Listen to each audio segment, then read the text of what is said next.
Assalamualaikum warahmatullahi wabarakatuh. Saya Arifin Rudiarto, saya akan memaparkan tentang aksi nyata modul 1.1.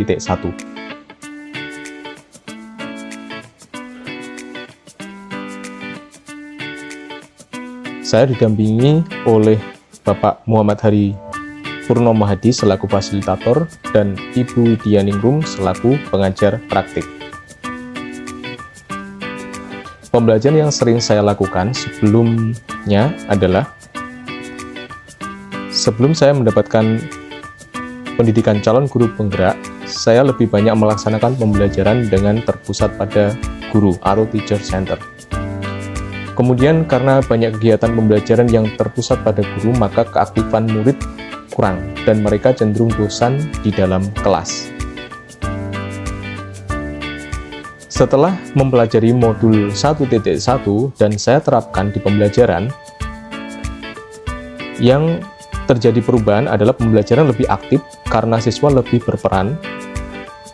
Kemudian guru bersifat hanya sebagai fasilitator. Selanjutnya untuk pembelajaran lebih menarik dan menyenangkan, dan siswa tidak bosan. Perasaan selama melakukan perubahan di kelas.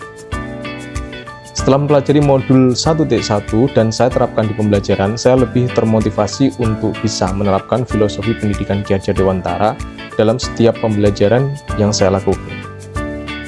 Karena tugas guru adalah memenuhi dan melayani kebutuhan pembelajaran anak yang sesuai dengan kodrat anak, sehingga anak bisa merasakan bahagia dalam mengikuti pembelajaran. Ide atau gagasan yang timbul sepanjang proses perubahan adalah yang pertama, melaksanakan pembelajaran secara student center. Yang kedua, menyajikan pembelajaran dengan lebih menarik dan menyenangkan dengan memanfaatkan berbagai media yang mendukung. 3. Lebih banyak berperan sebagai fasilitator. 4. Lebih banyak menggunakan pendekatan kontekstual teaching and learning, yaitu dengan mengaitkan antara materi yang diajarkan dengan situasi di dunia nyata bagi siswa. Pembelajaran dan pengalaman dalam bentuk catatan praktik baik. Dalam perencanaan, yang pertama saya menyiapkan perangkat pembelajaran yang terdiri dari modul ajar, LKPD, dan lain sebagainya yang memanfaatkan berbagai media yang mendukung. Yang kedua, saya memanfaatkan media anime dalam pembelajaran bahasa Jepang. Yang ketiga, saya memanfaatkan media kuisis untuk meningkatkan keaktifan siswa mengikuti pembelajaran. Yang keempat, saya menggunakan pendekatan kontekstual teaching and learning. Anak bisa belajar sesuai kondisi nyata yang ada di kehidupan masyarakat Jepang. 5. Saya memasukkan unsur budaya dalam pembelajaran bahasa Jepang. Penerapan. Yang pertama, foto pertama adalah ketika pembelajaran menggunakan media anime. Di sini anak menyimak anime Doraemon. Kemudian yang kedua, anak berdiskusi tentang karakter atau sifat yang ada pada tokoh-tokoh di anime Doraemon. Selanjutnya, aktivitas berikutnya adalah siswa melaksanakan pembelajaran dengan media kuisis. Setelah anak berdiskusi tentang sifat-sifat yang ada, kemudian mereka mempelajari sifat tersebut penyebutannya dalam bahasa Jepang. Setelah mereka menguasai, kemudian mereka menguji coba untuk mengetahui seberapa besar pemahaman yang telah mereka dapatkan dari proses pembelajaran yang telah dilakukan. Kemudian, selain mencoba menggunakan kuisis, saya juga meminta anak-anak untuk praktek langsung percakapan secara outdoor menggunakan bahasa Jepang sesuai dengan tema pembelajaran yang dilaksanakan di kelas. Selain itu, pada beberapa mata pelajaran saya juga menyisipkan tentang materi budaya Jepang agar anak lebih tertarik untuk mengikuti pembelajaran bahasa Jepang. Pada pelaksanaannya, ternyata ada tantangan dalam proses percakapan. Tantangan tersebut adalah ada beberapa siswa yang kurang percaya diri dan kurang aktif ketika melaksanakan dialog atau percakapan menggunakan bahasa Jepang. Kemudian solusi yang saya berikan adalah saya memotivasi siswa tersebut, memberikan semangat dan memberikan latihan tambahan kepada siswa yang kurang aktif dalam melaksanakan percakapan atau dialog. Kemudian mari kita lihat testimoni dari rekan guru dan murid yang terlibat dalam proses perubahan yang saya lakukan pada pembelajaran di kelas. Assalamualaikum warahmatullahi wabarakatuh. Saya Suprapti dari SMA Negeri 4 Madiun yang dalam hal ini sebagai rekan sejawat dari Bapak Arifin Rudiarto SPD yang sekarang sedang mengikuti kegiatan guru penggerak.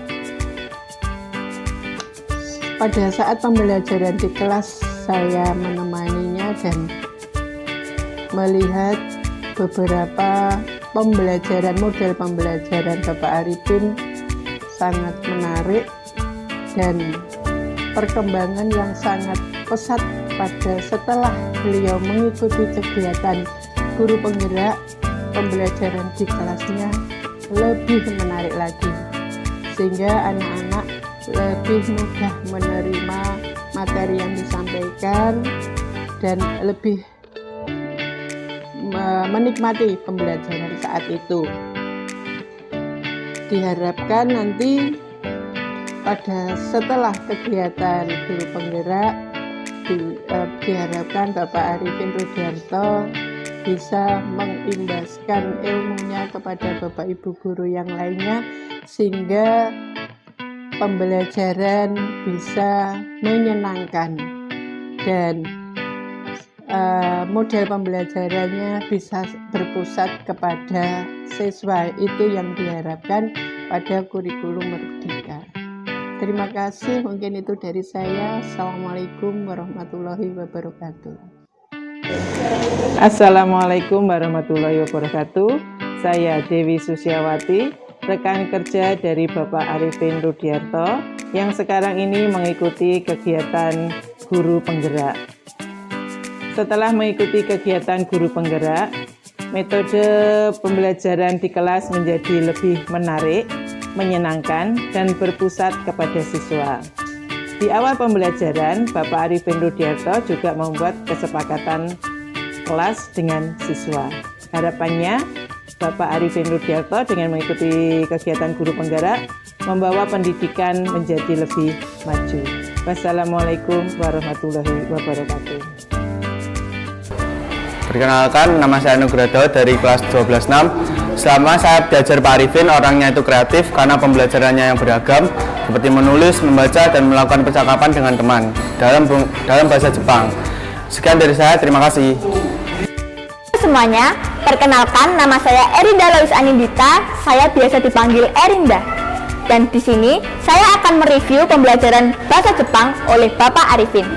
Menurut saya, Pak Arifin itu orangnya asik dan menyenangkan.